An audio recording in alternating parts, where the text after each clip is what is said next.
No shoes, no belts, no jackets. We all know airport security is tight. But are airlines taking those same security precautions online?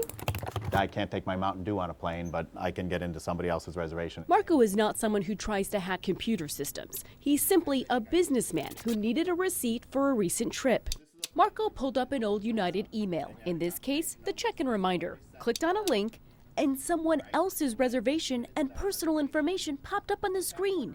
You no longer see it because we blurred it to protect the flyer. I have their date of birth, gender, their name, their phone number. United told 5 on Your Side it's not sensitive information and nothing more than you'd find in the phone book. Aviation analyst Jay Ratliff calls it unacceptable. Wow. That is a computer problem with United's computer reservation system. That shouldn't happen. Computer problems have been ongoing at United for several months. There have been ticketing issues and flight delays. Ratliff wonders what else is happening that we don't know about. Maybe the next time it happens, more information, maybe the entire credit card number will come across. Look, I don't want anybody to have any of my personal information. So how did this happen?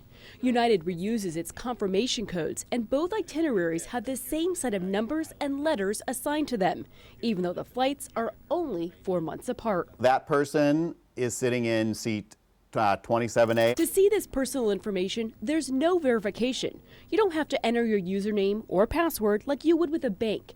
Your information simply pops up when you click on an email link. This makes me nervous about booking online.